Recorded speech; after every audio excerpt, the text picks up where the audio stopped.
Good morning, first year commerce. Hope you have enjoyed the first lecture. What is the economics and what is the economy? मजा आया होगा, अच्छा लगा होगा और आगे भी अच्छा लगेगा. घबराने की जरूरत नहीं बेटा, मेहनत करते ना. देखो मेरा एक सिद्धांत है, कोई चीज नहीं आता ये ठीक है, नहीं आएगा ये हो नहीं सकता. हम आपके साथ हैं, ऐसा होगा नहीं कि कोई चीज ना आए. ठीक है, आप पर्सनली हमसे मिल करके भी अपनी प्रॉब्लम सॉल्व करा रहे हैं. आगे हमें बहुत अच्छी चीजें आने वाली है. ठीक है, थोड़ा सा कुछ लोग आपको डरा सकते हैं टफ है, टफ कुछ नहीं होता. जिसको नहीं आता उसके लिए टफ है, जिसको आ गया उसके इजी है. तो ये तो मेरा काम है ना, कैसे आपको इजी बना के और आपको पढ़ाएं, वो आप चिंता मत करना. ठीक है, तो कल हम लोगों ने इकोनॉमी पढ़ा कि the pattern of economic behaviour of any society. आपने बताया कि इकोनॉमी जो है किस तरह से हर देश की अलग अलग होती है, क्योंकि हर देश की जरूरत और व्यवस्था, हर देश की society, economic condition, geographical condition, so many things are there which are in diversified nature. We can not set a single और orthodox rigid rule for each and every society. If the problem is the dynamic, naturally the situation will be the dynamic. So why we should adopt the single formula for each and every person? अरे भाई, बीमारी के हिसाब से दवा दोगे ना, कि सबको एक ही तरह का दवा दोगे, झोला छाप डॉक्टर थोड़ी नहीं बनना है. उसी तरह हमारी इकोनॉमी, हर देश की इकोनॉमी जरूरत अलग अलग है. तो अब कितने प्रकार की आती है? मूलतः दो हुई, ध्यान देना. टाइप्स ऑफ इकोनॉमी मूलतः कितने हैं? दो. अब आप कहोगे साहब अब तक तुम तीन पढ़े थे, दो, लेकिन तीन ही है बेटा, घबराओ मत. पहला कैपिटलिस्ट, वैसे पहला कैपिटलिस्ट नहीं लिखना चाहिए, दूसरा चलिए कैपिटलिस्ट, और दूसरा हम लिखते हैं सोशलिस्ट. और ये तीनों का अगर हम इसको ए कहे, ये बी कहे, तो ए प्लस बी यानी capitalist economy plus socialist economy is the mixed economy. तो जो दोनों आ जाएगा वो हो जाएगा.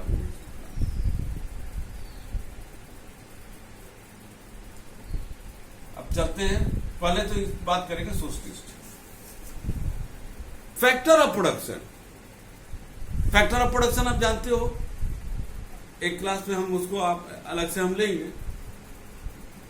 चार होते हैं, जो नेक्स्ट क्लास आएगा उसमें थोड़ा हम इसको डिटेल जाएंगे सब. Factor of production, land, labour, capital and organising. चार होते हैं, पांच नहीं. ये याद रखना, कभी भूल के पांच नहीं बोलना. चार, labour, land, labour, capital and organising, ये चार. नेक्स्ट क्लास में इसी फैक्टर ऑफ प्रोडक्शन और नेचर ऑफ इकोनॉमिक्स को हम डिटेल बता देंगे. ठीक है, ये चार होते हैं. In socialist economy there is a only public sector. Public sector, there is a government. Government do the business, and the people of the society only provide their services. It means all the factor of production are under the control of the government. That is the government, public sector. Government के अंतर्गत होता है, and government distribute according to the need. So जो private लोग होते हैं वो उस मार्केट में इंटरफेयर नहीं कर सकते. और गवर्नमेंट जो है ये इसलिए ऐसा करती है कि ताकि कोई व्यक्ति प्राइवेट अपने ओन इंटरेस्ट के लिए, प्रॉफिट के लिए, जैसे आज होता है प्रॉफिट के लिए, उस जो है वो जो हमारा रिसोर्सेज है, फैक्टर ऑफ प्रोडक्शन है, उसका गलत प्रयोग करके शोषण से दूर रहे, लोगों को शोषण ना कर पाए, उनका जो है एक्सप्लॉयटेशन ना कर पाए. ऐसी दशा को समझने के लिए क्यों तो हम लोग इस्तेमाल करते हैं सोशलिस्ट इकोनॉमी. फिर से बोलते हैं socialist economy, there is only the government sector and all the things are under the control of the government. All the factor of production under the government and it is the government who distribute, allocate the क्या कहते हैं factor of production. ठीक है ना. In the socialist economy, government provide all the things not for the profit motive, for the social equity, social justice. सामाजिक न्याय और सामाजिक व्यवस्था पर करती है, प्रॉफिट के लिए नहीं करती है. ठीक है, तो यहां पर जो प्रॉब्लम होता है कि देयर से हैव्स एंड हैव्स नॉट, अमीर और गरीब, वो नहीं होगा. क्यों? क्योंकि जो प्राइवेट लोग हैं उनको तो हम बिजनेस करने की अनुमति दे ही नहीं रहे। There is only public sector in the economy, there is no private sector. तो हम तो यहाँ पर पब्लिक, जब प्राइवेट सेक्टर आएगा नहीं तो वो कैसे हम लोगों को, हम जो समाज के लोग हैं उनका शोषण कर पाएगा, एक्सप्लॉइट कर पाएगा? नहीं कर पाएगा। तो जब वो नहीं कर पाएगा तो जो ये प्राइवेट सेक्टर होते हैं वो मार्केट प्लेयर नहीं बन सकते, वो मार्केट के डिमांड एंड सप्लाई को इन्फ्लुएंस नहीं कर सकते। तो यहां पर प्राइस ज्यादा भाग नहीं सकता, इन्फ्लेशन का भी चांस कम रहेगा और किसी प्रकार की गैम्बलिंग या स्पेकुलेटिव बिजनेस नहीं हो सकता, क्योंकि all the things are under the control of the government. So there is no chance of the centralisation of the wealth, because each and every person of the society is getting the remuneration what he provide to the society, not the ज्यादा न कम। That is the socialist economy। तो socialist economy में private sector नहीं होता, private लोग business नहीं करेंगे, माने गवर्नमेंट रूल रेगुलेशन भी बनाएगी और गवर्नमेंट बिजनेस भी करेगी। कमियां हैं वो तो अलग बात है, क्योंकि चाइना था, रसा था, ये सब सोशलिस्ट इकोनॉमी थे, बाद में इन लोगों ने छोड़ा, क्योंकि एक सिंपल वे में अगर इकोनॉमी चलाना हो तो सोशलिस्ट इकोनॉमी ठीक है, लेकिन जब हम डेवलप कंट्री होना चाहते हैं तो सोशलिस्ट इकोनॉमी कहीं ना कहीं हमारे बाहर पड़ जाते हैं, क्योंकि कहा यह जाता है कि it is not to do the business is not the work of the government. Government का काम नहीं है बिजनेस करना, इट इज गवर्नमेंट का काम है सिर्फ नियम कानून रूल रेगुलेशन फ्रेम करना। It is the private to do the work. Private का काम है, लोगों का काम है कि आप बिजनेस कीजिए, गवर्नमेंट सिर्फ रूल रेगुलेशन बनाए ताकि चीजें जो व्यवस्था है व्यवस्थित रहे, हमारी इकोनॉमी स्टेबलाइज रहे। ये गवर्नमेंट का काम है, बिजनेस करना उसके लिए है। तो और हम अगर वर्ल्ड मार्केट कंप्लीट करना चाहते हैं तो नेचुरली हमको जो है इस पैटर्न पर, तो लोगों ने छोड़ा भी और आया कैपिटलिस्ट इकोनॉमी। कैपिटलिस्ट इकोनॉमी में government never do the business, government only provide the rule regulation and principles, rule regulation नियम कानून बनाता है, लेकिन बिजनेस नहीं करता। It is the private sector to do the business. It means all the factor of production are under the control of the private sector, private लोगों के हाथ में होता है। तो यहां पर क्या होता है, यहां पर जो है प्राइवेट जब होता है तो जो प्राइवेट लोग होते हैं उनका सोशल एस्पेक्ट कम होगा, प्रॉफिट मोटिव ज्यादा होता है, वो प्रॉफिट अर्न करने के लिए, जब प्रॉफिट अर्न करने के लिए काम करते हैं तो वहां कंपटीशन बढ़ता है, मार्केट में कंपटीशन आता है। There are so many firm which compete with each other, और उसमें जो है आप वो मार्केट में डिमांड एंड सप्लाई को प्रभावित करते हैं, जिसको हम लोग कहते हैं मार्केट फोर्सेस। तो in the capitalist economy the government only prepare the rule regulation and it is the private sector to which do the business. Or in that system, all the factor of production are under the control of the private sector, and it is the private sector who use the resources accordingly of his motive, that is the profit motive। ठीक है ना, वहां पर वो करता है। अब यहां पर जब मार्केट में कंपटीशन बढ़ेगा, मार्केट फोर्सेस होगा, हर आदमी डिमांड को अफेक्ट करना चाहेगा, सप्लाई खर्चा चाहेगा, तो वहां पर एक कंपटीशन होता है, इन्वेस्टमेंट बढ़ता है, नई नई चीजें आती हैं, इन्वेंशन होता है। तो यहां पर सोशल एस्पेक्ट कम होकर के सोशल एस्पेक्ट सेगमेंट और प्रॉफिट मोटिव ज्यादा होता है, एम्प्लॉयमेंट क्रिएट होता है, नई नई चीजें इन्वेंशन में आती है। तो ये होता है आपका सोशल। तो in this economy public sector government सिर्फ एक गार्जियन के रूप में आ जाती है और प्राइवेट सेक्टर गेम प्लेयर हो जाता है और वो मार्केट फोर्सेस को इन्फ्लुएंस करता है। ठीक है ना, जैसे अमेरिका है, these are the purely capitalist economy, और शायद विकास का एक बहुत बड़ा डेवलपमेंट का बहुत बड़ा आधार उनका बना, that is the capitalist economy, due to the capitalist economy.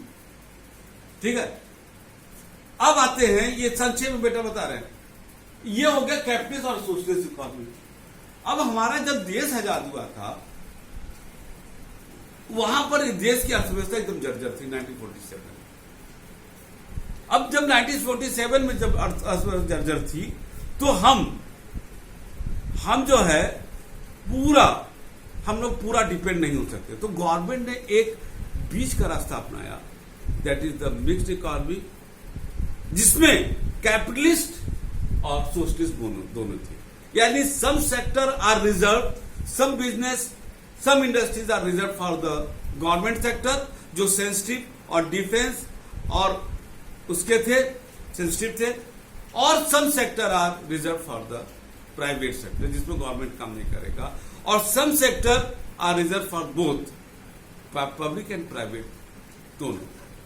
तो यहां पर ये इसको मिक्स्ड इकोनॉमी कहेंगे, जहां पर जो है both government and private both do the business. हाँ, गवर्नमेंट को तो रूल रेगुलेशन बनाने की जिम्मेदारी हो तो दूसरा नहीं ले सकता, लेकिन गवर्नमेंट बिजनेस भी करती है, रूल भी बनाती है, और प्राइवेट सेक्टर भी करता है, तो एक गवर्नमेंट और उसमें दोनों कंपटीशन जाते हैं। अब जो गवर्नमेंट करती है वो टोटल सोशलिस्ट पैटर्न पर चलता है, क्योंकि गवर्नमेंट का प्रॉफिट मोटिव नहीं रहेगा, लेकिन जो प्राइवेट सेक्टर करता है उसका सोशल मोटिव कम रहेगा और प्रॉफिट मोटिव ज्यादा होगा, तो वो कैपिटलिस्ट को सेक्टर को रिप्रेजेंट करने लगते हैं। लेकिन ये दोनों जब मिलते हैं तो हो जाता है मिक्स्ड इकोनॉमी, ठीक है ना। तो in the mixed economy both the factor of production are distributed according to the some factor of production are used by the government and somehow the used by the private sector. तो यहां पर दोनों होते हैं। हमारे यहां जो है जब मिक्स्ड इकोनॉमिक कॉन्सेप्ट पर फर्स्ट प्लानिंग उसमें आया था Jawaharlal Nehru was the prime minister, तो उन्होंने लिया। अब 1947 के पहले, जैसे हम कहे ये है आपका, ठीक है ना, ये बना रहे हैं, तो ये जो है 1947 के पहले, 1947 के बाद, और यहां लिखते हैं 91 एंड 92 और अब तक दोनों। इसमें जो है 1947 से जो फर्स्ट प्लानिंग जो बना था उसमें, और 1991-92 में सोशलिस्ट पैटर्न का ज्यादा झुकाव था, कैपिटलिस्ट का कम था, ठीक है ना। 1947 और 1991 तक सोशलिस्ट इकोनॉमी वाज प्रिवेलिंग, माने पब्लिक सेक्टर हावी थी, इसीलिए हमारे यहाँ जो अर्थव्यवस्था में घाटा ज्यादा होता था, डिफिसिट बजट ज्यादा आता था, अभी भी आता है, लेकिन वो इसलिए आता था कि गवर्नमेंट सोशल मोटिव के लिए काम करती थी और घाटे में घाटा चला जाता था। 1991 में when the Narasimha Rao was the prime minister of India, and in his cabinet doctor Manmohan Singh, the great economics, जो बाद में हमारे प्राइम मिनिस्टर भी बने, वाज द फाइनेंस मिनिस्टर। उन्होंने जो है एक नया कॉन्सेप्ट लाया जिसको कहते हैं एलपीजी, लिक्विड पेट्रोलियम गैस। का केमिस्ट्री का क्लास है, लिक्विड पेट्रोलियम गैस। यहां पर आएगा L for liberalisation, P for privatisation, G for globalisation. इसको बाद में डिटेल बताएंगे। ये कॉन्सेप्ट आया जिसमें हम लोगों को इकोनॉमी हमारी मूव की, आगे बढ़ी, प्राइवेट सेक्टर को ज्यादा चांस दिया गया। एलपीजी को बाद में डिटेल बताएंगे बेटा, ज्यादा चांस दिया गया, जहां पर अब हमारी इकोनॉमी जो यहां पर इस तरफ ज्यादा थी, ठीक है ना, अब हमारी इकोनॉमी धीरे से इधर मुड़ी, जिसमें कैपिटलिस्ट का ज्यादा आ गया। तो आज भी हमारी इकोनॉमी, इसको हम डिटेल बाद में बताएंगे, अभी चूंकि इंट्रोडक्टरी क्लास है तो इसमें नहीं जा रहे, आगे क्लास में कितने फैक्टर ऑफ प्रोडक्शन है, और एलपीजी को दूसरा बताएंगे कि एलपीजी के पहले एलक्यूपी था, 1947-91, ये सब अगला क्लास में बताएंगे। तो इकोनॉमी धीरे धीरे मूव की हमारी 91। तो this was the great contribution was the doctor Manmohan Singh who introduce, ये एलपीजी उन्हीं का मॉडल था, who introduce the LPG model for the economic development of the country.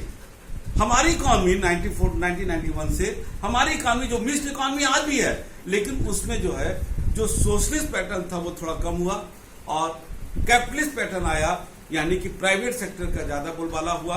धीरे धीरे पब्लिक सेक्टर कम होने लगे, पब्लिक सेक्टर जो थे या तो प्राइवेट सेक्टर में कन्वर्ट होने लगे, और प्राइवेट सेक्टरों को ज्यादा से ज्यादा विदेश से और सब जगह ज्यादा चांस देने लगा, और उससे कंपटीशन बढ़ा, लोगों को रोजगार पड़ा, तमाम इसका मेरिट और डीमेरिट सब है।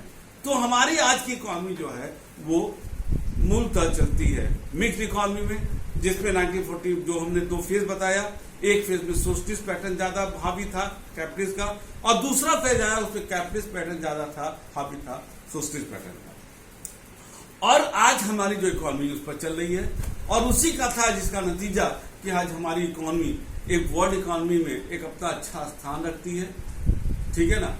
आज हम विश्व के उन मजबूत देशों में शामिल हो रहे हैं कि आज इवन चाइना जैसा, अमेरिका जैसा कंट्री, अमेरिका के राष्ट्रपति जब जो भारत आते हैं, भारत से अच्छा संबंध चाहते हैं। क्यों? ऐसा नहीं है कि बड़ा उनको दुलार प्यार आ गया है। देखिए आज के समय में बेटा हम उसी से संबंध रखते हैं पर्सनली भी, जो हमारी जरूरत में काम आता है। आज अमेरिका भी ये सोचता है कि भारत 130 करोड़ की आबादी है, इतना बड़ा मार्केट है, हमको भारत की तरफ मूव करना चाहिए, क्योंकि भारत उसको अनुमति देता है। 91-92 के पहले वो रिस्ट्रिक्टेड था, आज हम भारत लोगों को अनुमति देते हैं, आओ हमारे यहाँ बिजनेस करो, हमारे लगाओ FDI जिसको कहते हैं, फॉरेन डायरेक्ट इन्वेस्टमेंट, हमारे पैसा लगाइए, लोगों को रोजगार दीजिए। तो एक इकोनॉमी हमारी आज वर्ल्ड इकोनॉमी में एक अच्छा स्टैंड ले रही है, लोगों मजबूती से कर रहे हैं। उम्मीद करते हैं आने वाले समय में हम डेवलप कंट्री के रूप में उभर के आएंगे। तो बेटा ये संक्षेप में मैंने बताया आपको कि हमारी इकोनॉमी कौन कौन सी इकोनॉमी हमारी मित्र इकोनॉमी है, ठीक है। तो ये इंट्रोडक्टरी क्लास था जो आज हुआ। इसके बाद जो क्लासेस आएंगे, ये तो एक जो हमारा 25-26 को क्लास चला, निश्चित रूप से वह इंट्रोडक्टरी था, क्योंकि गवर्नमेंट के आदेश के हुआ है, इसमें हम लोगों का स्कूल की कोई भूमिका नहीं है।